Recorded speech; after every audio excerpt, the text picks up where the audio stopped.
on now. It has been 4 months for me, but for you guys it has been 1 day. Or even 2.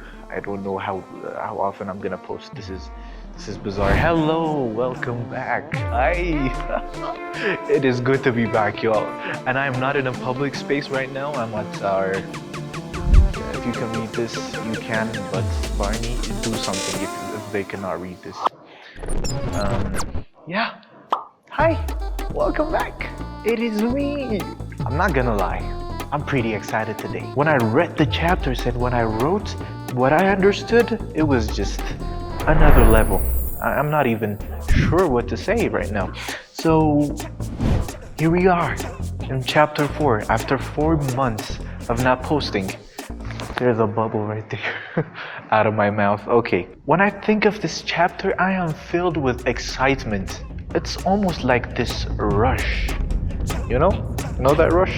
Yeah, that rush. I'm talking about that rush. Okay. So we are starting chapter 4.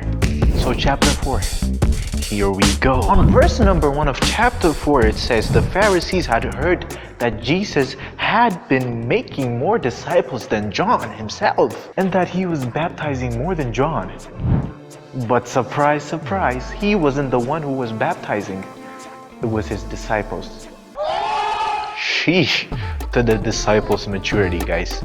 I am honestly amazed that in just 4 chapters they would be this matured by now. Because of the reason that Jesus had become more popular, he had to move back to Galilee. You remember that place? You remember that town? To wine? Yeah. He had to go back to Galilee. So for Jesus to go to Galilee, he had to pass through Samaria and a town called Sychar. Yeah, you got that right. So let's read verse 5 and 6. So he came to a town in Samaria called Sychar, near the plot of ground Jacob had given to his son Joseph. Jacob's well was there, and Jesus, tired as he was from the journey, sat down by the well. And it was about noon, it says. When I imagine that well right now, I'm thinking of a desert kind of well-ish.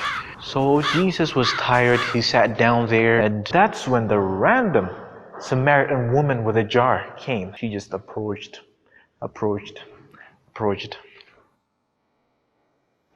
By the way, remember this, it's midday, so the sun that was melting my head in episode 2 was there back then, in Jesus' time as well.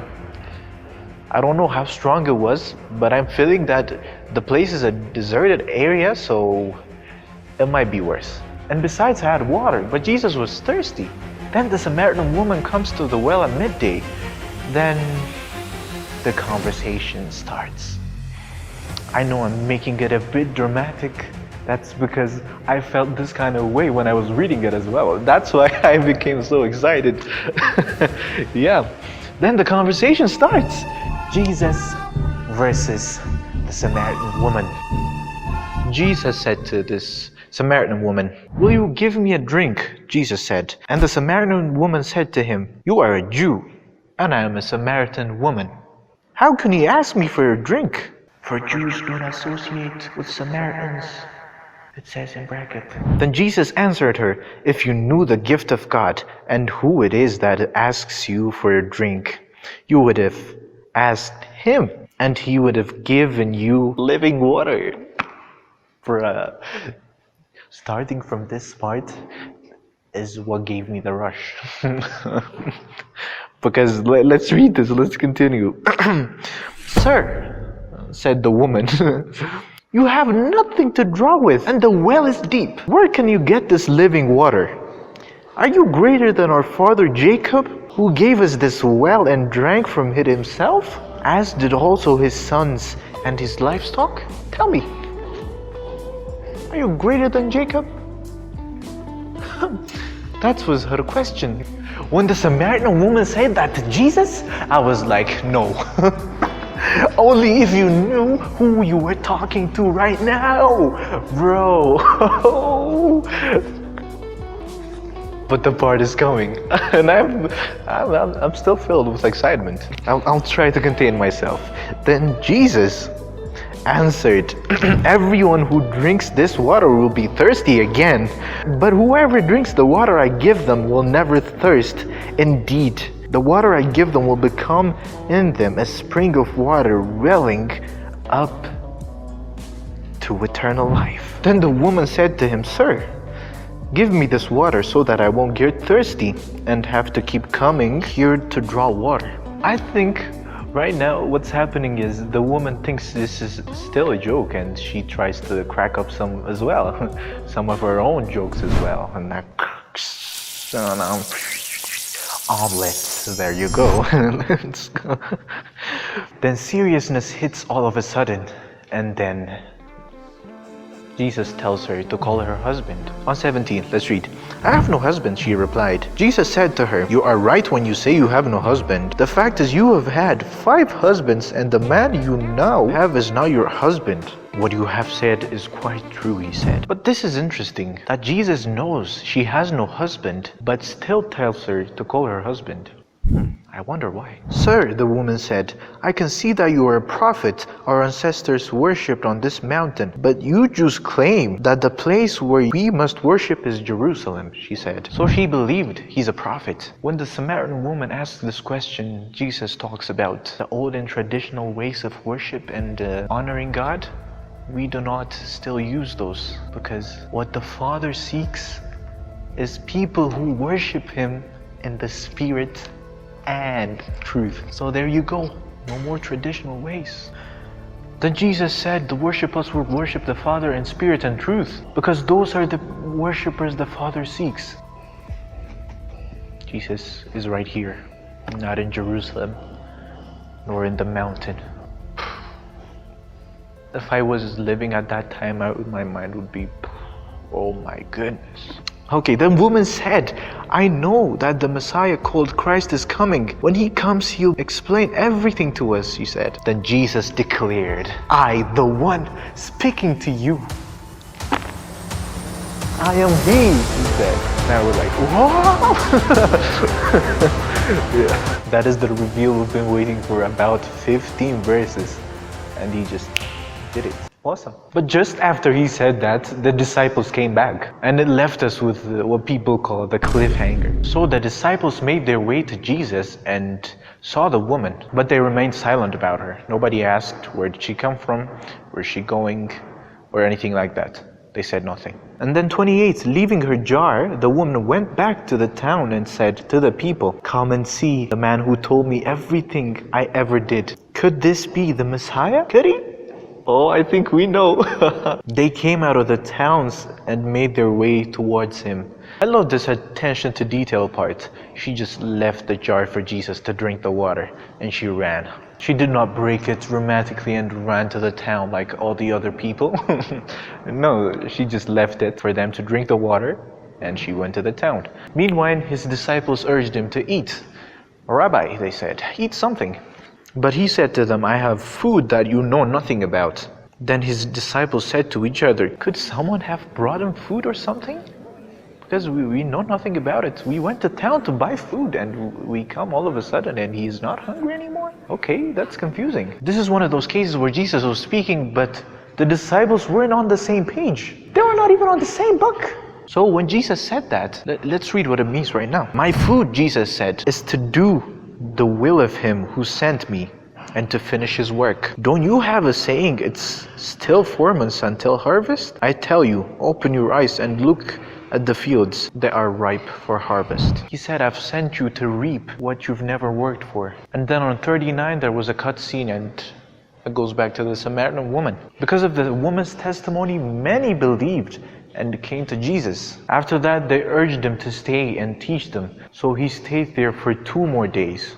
Jesus heals the official's son. And then there's supposed to be a big transition or something. I'm supposed to go to the sofa? Yeah. All right, see you there. Okay, we are here. We're here. And there are people at the background, the youth, always as disrupting as ever. Barakat! After staying there for 2 days, Jesus went back to the place where he did his first miracle, Galilee, aka water to wine. What? It says they welcomed him? Okay, that's odd. On verse 45 it says they welcomed him. Oh, I think I know why they welcomed him. They welcomed him because they had heard of that little incident that happened in the wedding at Cana in Galilee. Now I can say the word. Awesome. So Jesus is pretty popular because of what he did at Cana.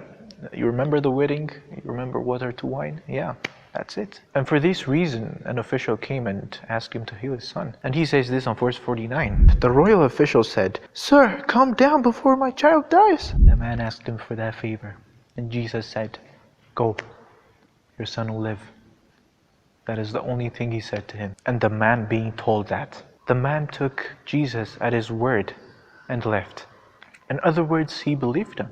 When the man got home to find his child healed, he asked, what time did his son got better? And then the man found out that it was the exact time that Jesus had told him to go, which is 1 in the afternoon. It was the exact time Jesus said to go. So he connected the dots, and yeah, Jesus was the one who saved his son. And he believed. So the man and his household believed. So this is the second miracle that Jesus performed after coming to Judea. Just drop the second miracle right there.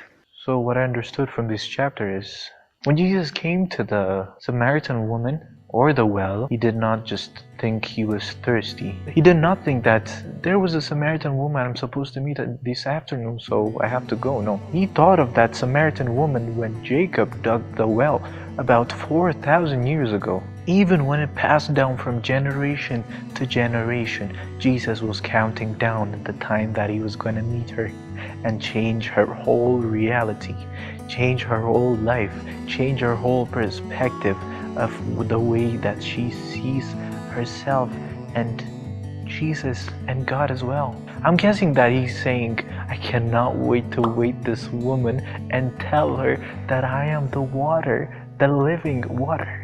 And that she's been married not only once, not even twice, not even 3 times, bro, 5 times. He was waiting all that time to tell her that. She had been looking for the thing that was gonna quench her thirst. The 5 husbands, and even the person who is living with her right now, didn't quench her thirst. So this woman did not realize that people could not feel this hold that she has. Only Jesus can. She had been trying over and over and over again, trying to make things work, trying to make things perfect for her life.